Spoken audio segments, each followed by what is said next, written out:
Hi guys, I'm coming to you today from Melbourne, and for those of you not from Australia or who haven't been to Melbourne before, Melbourne is sort of down towards the bottom of the country, which in Australia, in the Southern Hemisphere, means we're getting down towards the cold stuff. So we're obviously just coming out of winter here, and Melbourne has a bit of a reputation for having sort of 4 seasons in a day.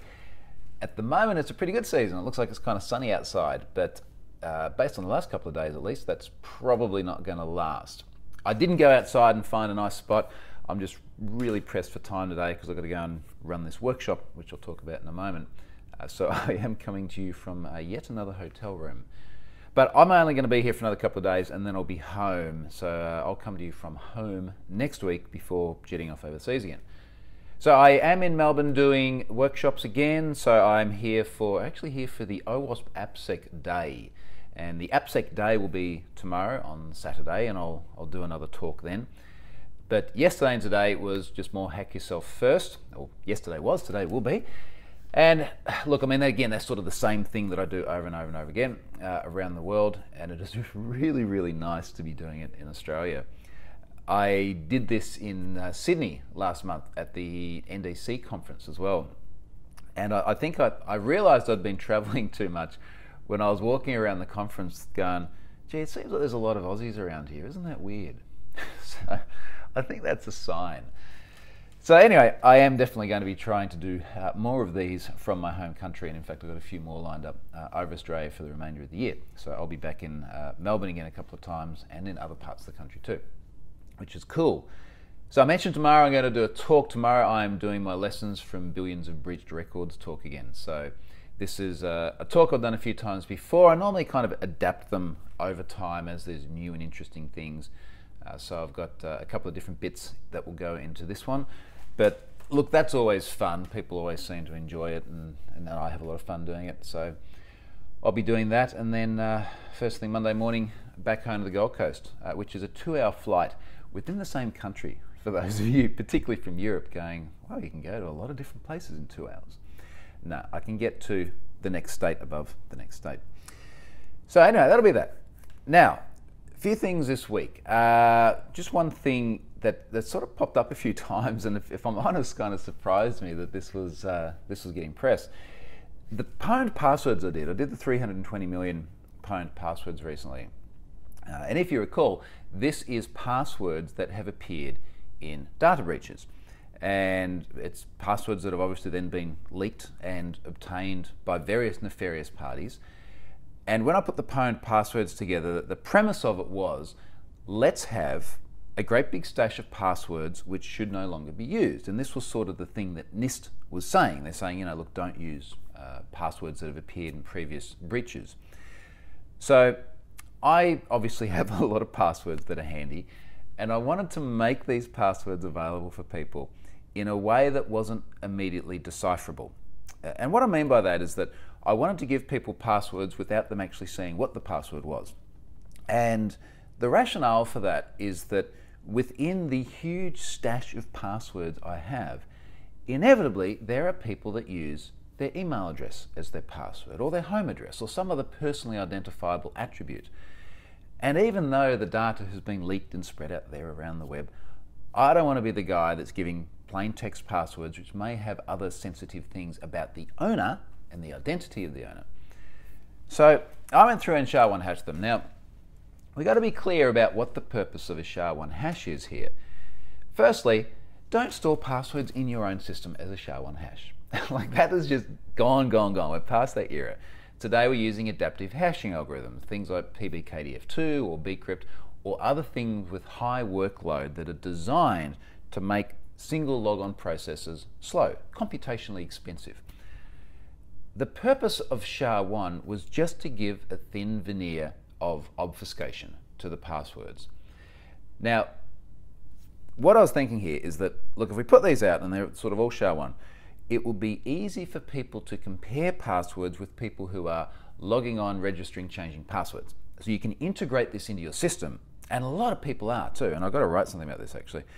But a lot of people are now doing things where you go to create an account, or someone goes to create an account, someone's entered a password, they check it against this set of hashes, it's quick to hash because it's just a SHA-1 hash.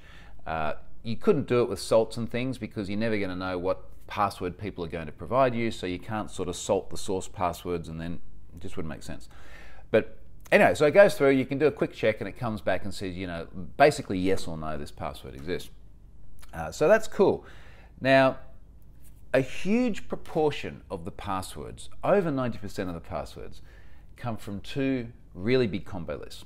So one is called anti-public, and I've written about this before, and the other one is called exploit IN. Both of these are in Have I Been Pwned. I have appeared in them as well, so yeah, that's awesome. So these things have been out there, and they are really readily discoverable. Now, I don't link to this stuff, but the number of people that have said, I wanted to find what my password was, so I Googled the particular combo list, and I found it. Clearly, it's really easy data to find. Now, what that means is that if you wanted, for argument's sake, to take that great big list of SHA-1 pwned password hashes and crack them, you would just go and download the original passwords. And of course, if you downloaded the original passwords, it's kind of pointless to then go and crack the list of SHA-1 hashes, but if you wanted to, then there's your password dictionary. So you take that and you hash each one, and you compare it, and you go, oh yes, look, I found the right one. So, you know, the whole point of someone could actually crack a large portion of the hashes is kind of totally irrelevant when the data is available in other places very readily anyway. So the interesting thing that sort of popped up this week is there's a Twitter account, Cyanoprime Sure. I think I got that right. Apologies if I didn't. And these are the guys or the girl or I don't know who it is. It's just a Twitter account who managed to identify the Ashley Madison hashes. So Ashley Madison stored hashes bcrypt. They managed to find a really shoddy implementation, which also meant that the data was available, I think from, I can't recall if it was as MD5 or SHA-1 hashes or some other sort of screwy tangential piece of the data was available in the system, and effectively invalidated the Ashley Madison hashes. So they did some really cool work. And they pinged me on the SHA-1 hashes and said, we're cracking them. And I went, okay, well, good on you if you want to, but all the data's there anyway. And, you know, they managed to crack, I think, 99-point-something% of them, which is about right, because there's always going to be a little portion which is, it's come from other places which they might not have. There's always going to be a little portion where there's import processes that have been kind of clunky. So a really good example is some of that, I think, was particularly the exploit IN data. There were, I can't remember the total number of password and username pairs. I think it was like 750 million or something ridiculous like that. And there were some records in there which weren't nicely delimited, where they didn't just have an email address and say a semicolon and a password, but they actually had some other crap in there. And of course, when I import it, I'm not looking at 750 million individual records. So some of them had a bit of junk in them.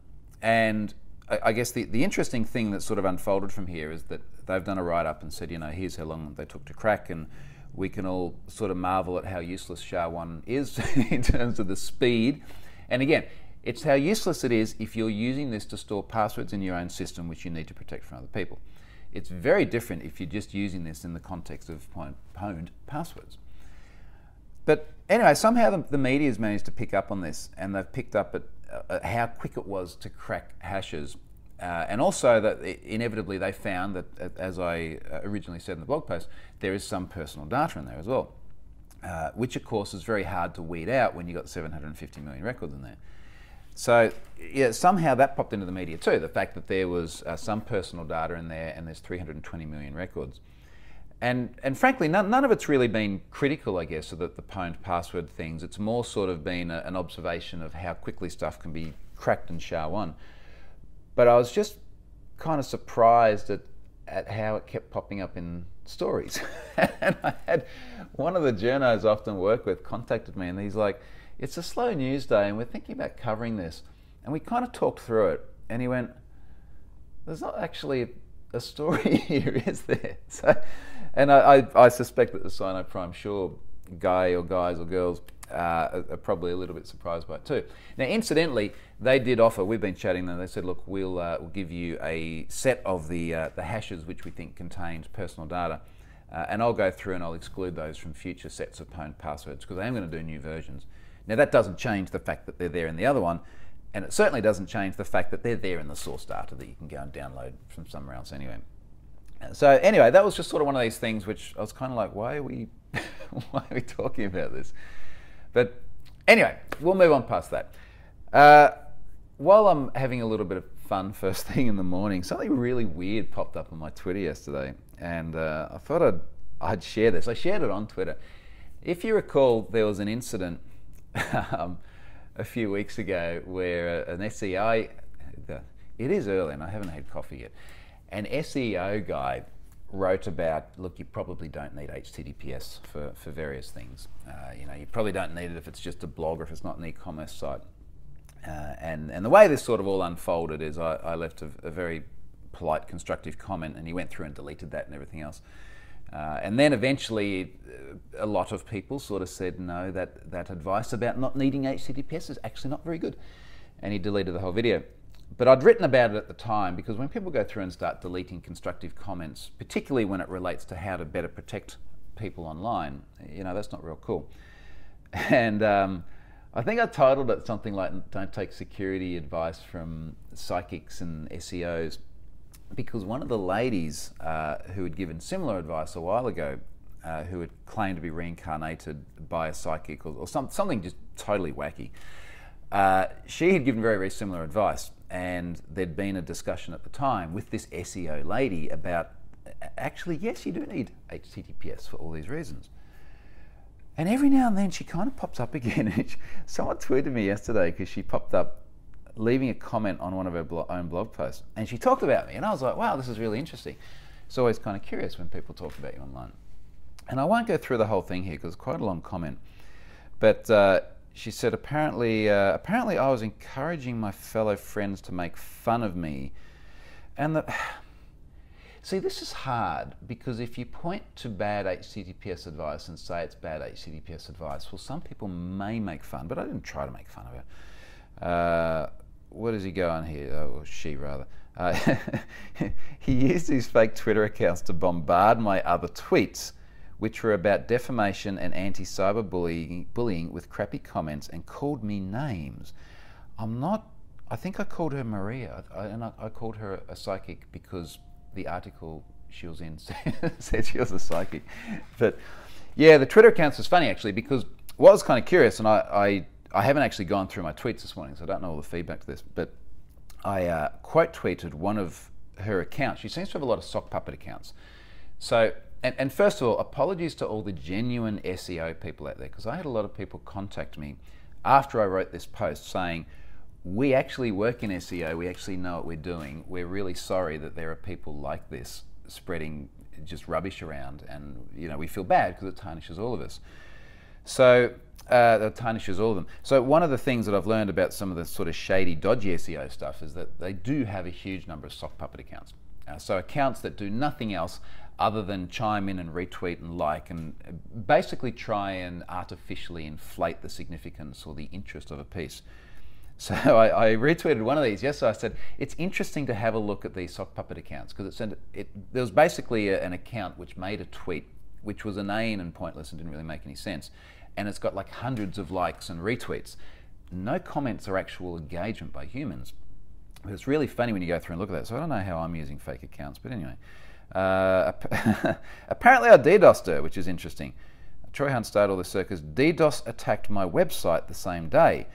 So I suspect that what's happened is that when you tweet and say, hey, look, here's something crazy, and you've got 80,000 followers, a bunch of them go and look at something crazy. And in that regard, yes, it is possible that my followers were interested enough in seeing the crazy that it actually DDoSed the thing. So it certainly wasn't me running booters or anything like that, which is kind of weird. All these mumbo jumbos are for telling people the truth about SSL TLS. This is where it kind of gets a bit anti-vaxxer. So the interesting thing here is that there seems to be a genuine belief that SSL TLS is useless or pointless or fabricated. And I won't go through the rest of it. I might actually link to the tweet where I shared this, because you can read it and like get a beer or something, sit down, relax, popcorn, read it then. But she sort of goes on a bit, and the really interesting thing here is that the argument against SSL TLS, incidentally, And the lady seems to be rebranding herself as a security person as well, which is kind of curious. But at the end, she says, SSL TLS is not safe. Read this article about SSL TLS-based malware attacks. And what the article is saying is, guess what? A lot of malware is now using TLS because you can get certificates from Let's Encrypt and so on for free. And her conclusion is somehow that means TLS is not safe. When really it's quite the opposite. What it means is that TLS is doing a very good job of what it's designed to do. Unfortunately, there's malicious stuff in the traffic. Oh, also apparently I called Neil Patel Pajama Boy, which I never use those two words together. And I got to admit, as someone else on Twitter said, I did just about spit out my tea when I read this, which was kind of interesting. Anyway, look, I don't want to get into that because frankly, this sort of stuff becomes a bit of a distraction. And there's actually interesting, useful stuff to do. Speaking of which, this week I wrote about Amplify. Now, Amplify is a product made by Ubiquiti, and I've spoken a lot about Ubiquiti's Unify range. And just for context again, last year I was having just crazy problems with my Wi-Fi. Just the routers would continually sort of drop down to 2 megabits. I'd have to reboot them. Linksys, who made them, were frankly not particularly useful. They're like, yeah, we'll send you another one. And then you go through and you read online and people are like, yeah, this happens all the time. So I went out and said, all right, folks, like, what do I do in terms of getting a good internet or good Wi-Fi? And a lot of people were saying Ubiquiti. So I went and spent over $2,000 buying all of this Ubiquiti stuff to totally kit out the house. And I totally overkilled it. I was so fed up with the Wi-Fi. I was like, I'm just going to get so much Wi-Fi stuff in here. I'm not going to have any more problems. And I did that and I was like, this stuff is really, really awesome. And I wrote a blog post and one thing led to another, and obviously the blog post got a lot of attention. A lot of people went and bought Unify, a lot of very happy people. And I wrote a few other pieces. They sent me a few bits. I wrote a course on Unify, which I spoke about very recently. It was a commercial course. They paid me to do that. So I want to be very, very clear about all the things I do and do not get paid for. Incidentally, I'm writing a blog post on how I make those decisions too, about what I will do for money and how I make sure that it's really, really transparent. Because the last thing you want is people to go, oh, you're talking positively about something because they gave you money for it. Now, when I did that course and they sent out the bits that I then put in the restaurant for the course, they also sent me a box of Amplify. And if we sort of look at Unify and Amplify, Unify is like, this is the prosumer kind of gear where people like myself and quite possibly yourself as well, who are a bit techie, can go and put it in your homes, but it's also the same gear that will go all the way through into massive stadiums and huge shopping center rollouts. So that needs a sort of a higher degree of technical capacity. Amplify is the more mainstream consumer grade stuff. It comes in a very nicely packaged box. It feels very Apple-like when you take it out. And they sent me this box and I was sort of trying to figure out what to do with it because, to be honest, I don't need any more Wi-Fi in my house. But my parents do. So they have, or they had, well actually they do still have, I'll come back to that. They have an old Billion all-in-one device. And in fact, I had the Billion ones before I got the Linksys ones, and they must date back to about a decade ago. And it is like one unit in one corner of the house. It just does what it always does. It has never, ever, ever received any sort of update. So I went and got the Amplify bit, and what it consists of is there's effectively a base station, and it is a cube, sort of about yay big. And you put that base station, it's got 4 Ethernet ports for the LAN on the back and 1 to go to the WAN, back out to your modem. You have to have an upstream modem, which is why the Billion one is still there. Anyway, you sort of plug that in, you go through a setup process on your phone. You can also go through a setup process on the screen. It's got like a round screen in the middle of it. And then once you're sort of set up, and that takes a few minutes, you have these Amplify mesh points. And they almost look like white ones. And they plug straight into the PowerPoint, and they've got a nice little aerial, and you put these mesh points at other spots in the house where you want Wi-Fi. And they then uplink to the base station. They can also wirelessly uplink to each other as well. So you can go like mesh point to base station, depending on how you configure the house. And I put these in the home at mum and dad's, and it was just, it was kind of cool because I was like, imagine that I'm just an everyday consumer and I had to try and figure out how this works, you know, could I do it? And I basically just went through, followed the instructions on the app. It took, I think I said like 39 or 49 minutes or something like that to get everything set up. And that included me taking screen grabs and starting to draft the blog post. So it was very, very basic. And it's actually a really neat implementation. There's stuff in there which I wish was in Unify. So for example, it's easy to pull out the app and go, I would like to pause one particular device on the network. And you can see your list of devices and you can see how much data they're pulling down.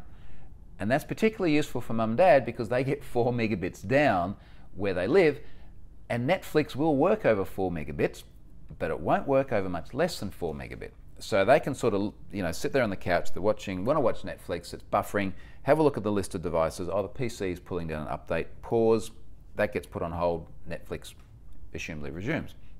So that's kind of cool.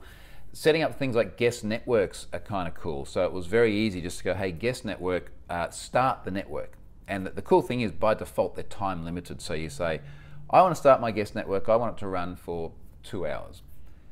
The less cool thing, and I did say this in the blog post, is that when you start that guest network, it doesn't have a password by default. You can go into settings and turn it on. I think that should be secure by default. I also think the other thing they should have done differently is that when you actually first set up the device, you go through, you create an SSID, it asks for a password. By default, it will use the same password for the admin of the system. I get that from a consumer-friendly facing perspective where you can go, hey, this is the password for your network, and then you use that both when you're connecting devices and when you're connecting to admin. The obvious problem though is that if you let someone connect to that normal primary network and you give them the password, now they have the password for your admin. But on the other hand, you're probably not going to have people connecting to your network that you give the password to that you wouldn't trust to then go in and screw up all your settings. But I would prefer to see those as 2 different passwords by default.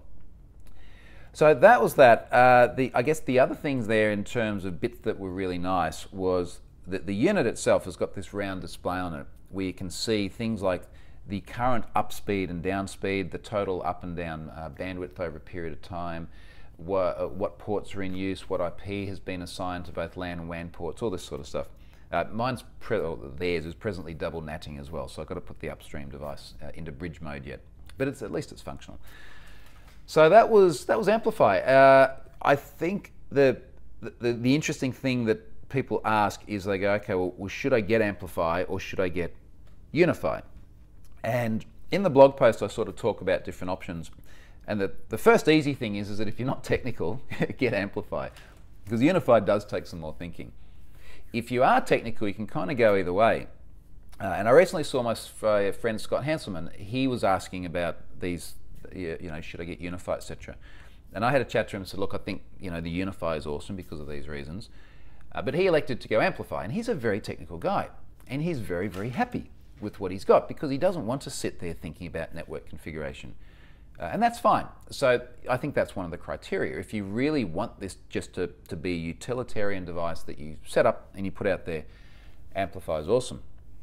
Where I think Unify is most useful, where the easiest argument for Unify is that if you're setting up a new house, if you're building a new house, if you're renovating, if you can drill holes in walls, I would deck the whole thing out with Unify like I did for my brother's house. And I referenced that in the blog post where we put the in-wall units in 7 of the rooms. So you go through, every bedroom's got a nice flush panel on the wall that does Wi-Fi, and it's got 2 jacks on the bottom as well. And then it Ethernets back and there's a switch and a patch board and all that sort of thing.